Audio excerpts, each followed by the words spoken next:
Ever wonder how, like, what happens in D.C., like in Washington, Uh-huh. could, like, actually affect how much you pay for your next phone? It's Yeah. kind of crazy to think about, right? Yeah, definitely. Well, we're going to, like, dive deep today. Okay. We're exploring this book called AI and Global Power. Oh, cool. It's got this really long subtitle, Understanding the U.S.-China Dynamics. Mm-hmm. But basically it breaks down how, like, this whole global tech competition Yeah. is playing out, like, right in your everyday life. Yeah, I mean, you're smart. You want to stay ahead of the curve, right? definitely. So this book, I think, has the intel that you need. Yeah. We're talking real-world stories, Cool. data-driven insights. Awesome. Like, just think of it as a crash course in how the digital world is being shaped Yeah. by all these forces that we don't even think about. Right. Wow. Yeah, and this book is really interesting because it kind of pulls back the curtain and shows you Yeah. how these international, policies Yeah. actually connect to your wallet. We're going to see how U.S. policies specifically toward Chinese AI Uh-huh. are impacting, the tech that you can get. Yeah. And probably in ways you don't even realize. And that's the thing. Like, you might follow, the latest gadgets and apps and stuff. Right. But who has time to really, like, unpack all the politics that's going on behind the scenes? Yeah, it's a lot. It's a lot. So let's Yeah. break it down. First things first. Okay. What does this global AI landscape even look like? So picture a chessboard, but instead of like kings and queens, we've got Silicon Valley Mm-hmm. and we've got Beijing. The U.S. has that, history of innovation, venture capital, startup culture. Yeah. But China, they've got a different kind of fuel. Massive government investment in AI. Wow. And this gigantic population that's just generating data like we've never seen before. Yeah, that's true. Yeah. So each player is bringing some serious strengths to the table. But what's the U.S. government like? What are their goals in this game? So the U.S. government wants to win. Right. They're aiming to maintain their global tech dominance, but also ensuring national security at the same time. It's a tough balance. It is. It's a very delicate balancing act, especially as AI gets more and more tied in with military strategy and economic competitiveness. So let's talk about the national security piece first. Yeah. How does AI even fit into that? Yeah. Well, the U.S. government, they're very concerned about protecting critical AI technology. Yeah. Making sure it doesn't fall into the hands of potential adversaries. That makes sense. Right. They see AI as a game changer in warfare. Uh-huh. Strategic decision-making, so that's why you see these policies like export controls, Okay. which restrict the sale of certain sensitive technologies. To certain countries. Yeah, to specific countries, including China. Okay. There's also limitations on investment Uh-huh. from Chinese firms and American AI companies. Interesting. Yeah, and even research collaborations are limited. Wow. It's all about safeguarding what they see as their technological edge. Okay. Yeah. I mean, you wouldn't want, technology that could be used against you to fall into the wrong hands. Exactly. What about the economic side of things? Yeah, How did yeah. those concerns kind of play into policy? Well, the U.S. is very protective of its economic interests, Mm-hmm. especially when it comes to tech. Yeah. They see China's state-backed support of its own tech companies as like an unfair advantage. So they're trying to level the playing field. Exactly. And this is where tariffs come in. Okay. You know those taxes on imported goods Mm-hmm. designed to make Chinese products more expensive Right. and in theory boost American companies. Okay. And then there are also attempts to control the transfer of technology, Yeah. making it harder for Chinese companies to get American AI technology. Got it. So it's this constant, like, push and pull between keeping the U.S. secure and maintaining its economic power It is. in this really important tech arena. Yeah. So the book actually uses this story of Sarah to illustrate how these policies have real-world consequences for regular people, Yeah. right? Yeah. Like you and me. Yeah. She was, like, ready to go electric with her next car. Oh, But cool. yeah. What happened? So she really wanted a Tesla Model 3. Those are nice. Right. But the price tag in Seattle was like $47,000. Whoa. And she found out that a comparable electric vehicle made by NIO, Okay. a Chinese company, Hmm. was selling in Shanghai for only $31,000. Wow. Huge difference. That's a big difference. $16,000. Yeah. That's not just like a currency exchange thing, right? No, definitely not. The book suggests that a big part of that price gap is because of U.S. policies. Trying to protect Tesla. Yeah, to protect companies like Tesla from that competition. Wow. So Sarah couldn't really justify spending, that extra money on the Tesla. Yeah. She had to kind of put her electric car dreams on hold. That's too bad. Which is sad. This story really highlights how those tariffs and trade restrictions can really hit consumers, Yeah. where it hurts in our wallets. Right. We're essentially all paying a premium for certain technologies. Yeah. Because of these restrictions. It's true, and that principle applies broadly. When you have limited competition, it usually means higher prices for consumers.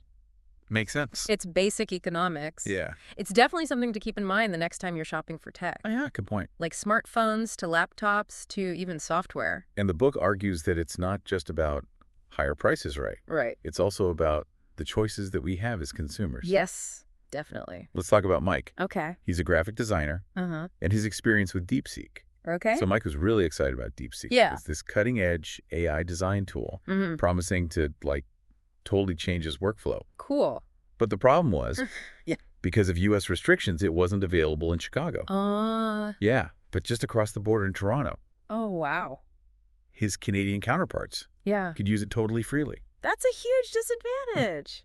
I know, big disadvantage for Mike. Yeah. This is such a good example of how policies that are meant to protect American companies can actually backfire and really hinder American innovators. Yeah, it's like shooting yourself in the foot a little bit. Yeah, putting them at a disadvantage. For sure. So the book is saying that limited competition leads to fewer choices for us.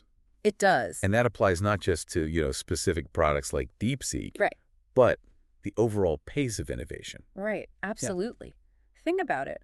When companies don't have to fight as hard to stand out, they don't have as much reason to push the boundaries. Right. To come up with those exciting new features we all love. Yeah, true. It's just like anything else, competition breeds innovation. Yeah. So indirectly, these policies can actually slow down progress in certain areas of tech. This whole conversation is making me think about the debate around TikTok. Oh, yeah. If that app were to be banned, Right. it would limit choices for people. Right. But the government is arguing that it's about national security. Right. It seems like the stakes are just so high. They are incredibly high. And the U.S. government is very serious about staying ahead, at the top of the leaderboard. Yeah. They believe that controlling their own technological destiny, which is a concept called technological sovereignty. That's a new one for me. Can you expand on that a little bit? Sure. So technological sovereignty is all about a nation's ability to control its own tech development. Okay. And its destiny, free from outside influence. The U.S. wants to set the standards, shape the rules of the game, and maintain its leadership in this global AI landscape. It makes sense. And as we've seen, they're willing to put some pretty aggressive policies in place to do that. Though it's not just about keeping valuable tech out of the wrong hands. Right. It's about shaping the whole, landscape of AI development. Exactly. This is getting really fascinating. Yeah. Yeah. And in part 2, we're going to get into even more specific examples of how these policies are affecting the products you use every day. Ooh, cool. As well as potential downsides and unintended consequences. I'm interested to hear about that. Stay tuned. Stay tuned. We'll be right back. So we've been talking about how the U.S. wants to keep its edge in this AI race. And you mentioned that the government invests a ton of money into research and development to stay ahead. Yeah. What does that actually look like in practice? So the U.S. government spends billions and billions of dollars on AI research. Oh, wow. Funding universities, labs, even some startups. Okay. Trying to basically fuel innovation and make sure breakthroughs are happening, in America. Yeah. But at the same time, they're being super careful about who they share that knowledge with. That makes sense. So there are a lot of restrictions on collaborating with Chinese researchers or institutions. So it's kind of like they're trying to have their cake and eat it too? Yeah. Fueling American innovation, but also trying to limit the flow of knowledge to potential competitors. Right. Doesn't that create a little bit of a paradox, though? If innovation really thrives on collaboration, the open exchange of ideas, could these restrictions actually backfire? That's a really good point. And the book actually raises that exact question. Okay. Some experts are saying that by trying to wall off American AI research, it could actually stifle innovation in the long run. Interesting. They're saying that cutting-edge research often comes from these unexpected collaborations. That's true. And that restricting those interactions could limit the potential for breakthroughs. It makes you wonder, right? It does. So the U.S. government is walking a tightrope here. Yeah, definitely a tightrope. Trying to protect its own interests while also recognizing that AI research is global. Yeah, you can't really isolate it. Exactly. You can't completely isolate yourself. Well, and this is where that concept of technological sovereignty comes back. The U.S. wants to be in control. right. Setting the standards, writing the rules. Shaping the future of AI. Exactly, shaping the future. They believe that maintaining control is absolutely critical, not just for, economic competitiveness, but also for national security. So you mentioned that there could be some downsides to all of this. Mm-hmm.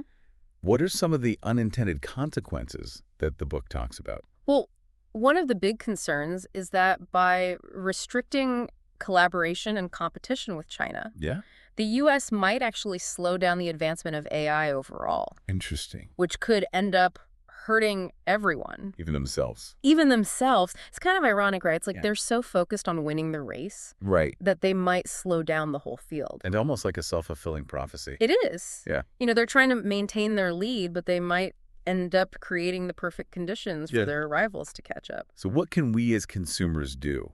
Well, the book really emphasizes that consumers need to be aware of what's going on. Yeah. Because at the end of the day, it's the everyday users who are most impacted by these policies. Right. We see it in the products we can buy, the prices we pay, the features we have access to. Okay, so let's talk about those specific impacts. Yeah. You mentioned that, tariffs on Chinese goods can really drive up the costs of tech products for consumers. Absolutely. Can you give us like a real world example of that? Sure. Think about your smartphone. A lot of the components inside, like the processors, the memory chips, even the screens, those are often made in China. And when the U.S. puts tariffs on those components, those costs get passed down the supply chain and end up, in the price you pay for your phone. So that $1,000 plus price tag for a new phone could be partly because of these trade tensions. It's definitely a factor. And it's not just smartphones either. What else? Laptops, tablets, smart home devices. Okay. Practically any gadget that have those complex components. That relies on those complex components that are made overseas. So it's like a hidden tax on innovation. Kind of, yeah. It impacts our wallets. Yeah. And it can slow down, how quickly people adopt these new technologies. And it's not just about the price either, right? Right. It's also about availability. Yeah. Like we talked about with Mike. Yeah, Mike and his design tool. That he couldn't get in the U.S. That's a direct result of those export controls. Wow. So these policies are meant to protect national security and economic interests. Right. But they can also create some barriers. Definitely. For consumers and innovators. It's a complex situation. Yeah, it's complicated. It is. And it's important for people to be aware of these connections. Yeah. You're not just passively receiving technology. Right. You're a part of this whole ecosystem, and your choices, your voice actually matters. This has been a fascinating look at how these policies really impact our lives. They do. But where do we go from here? That's a great question, and that's exactly what we're going to talk about in the final part of our deep dive. Okay. We'll explore what consumers can do to navigate this landscape. Okay. And maybe even influence it for the better. I'm excited to hear about that. Stay tuned, everyone. Yeah, stay tuned. Okay, so we've been really unpacking this whole AI and global power thing. Yeah. And it's clear that these policies, have this ripple effect on our tech experiences. They really do. But it's kind of like, what can we even do about it? It's true. It can feel a little overwhelming. Yeah. But, as consumers, we're not totally powerless. Okay. The first step is just being aware. The more we understand, how all of this works, the better equipped we are to navigate it. Right. And advocate for change. Okay, so knowledge is power. Exactly. But how do we actually, translate that knowledge into action? So start by just being an informed consumer. Oh, yeah. When you see, a new gadget with a crazy price tag, or you hear about a promising technology that's not available here, ask yourself, could this be because of those U.S. policies? Oh, interesting. Don't just accept the tech landscape as it is. Yeah. Question those assumptions. Be a little bit of a tech detective. Exactly. Connect the dots between those policy decisions and your own experiences. Okay, so once we've done our research, what's next? Make your voice heard. Okay, how do we do that? Support organizations that align with your views on AI and global tech. Okay. Contact your elected officials, express your concerns, get involved in online discussions, write blog posts. Share your insights on social media. So basically amplifying the consumer perspective in this whole policy conversation. Exactly. You're not just a passive recipient of technology. Right. You're a stakeholder, and your voice matters. What are some other ways that listeners can, kind of flex those consumer muscles? Well, think about where you're spending your money. Okay. Support businesses that prioritize ethical AI practices. Okay. Data privacy. You could even choose to boycott companies whose values don't align with your own. Okay. And of course, vote for politicians who support policies that promote innovation, accessibility, and responsible development of AI. So every choice we make, every purchase sends a signal. It does. Every click, every purchase, every vote. Yeah. It all sends a signal to the market and to policymakers. It's about recognizing that we have agency. We do. In shaping the future of tech. Absolutely. This whole deep dive has been so eye-opening. I agree. We went from these abstract geopolitical maneuvers to the real impact on our wallets, our choices, and the entire technology landscape. It's all connected. It is, and it all goes back to that key question in the book. Yeah. Could the U.S. policies that are trying to curb China's rise in AI actually be hindering progress that could benefit everyone? Even the U.S.? Even the U.S. It's a question we all need to think about. Yeah, especially as AI is just, reshaping the world. Changing everything. It really is. This has been AI and Global Power. Yeah, thanks for joining us.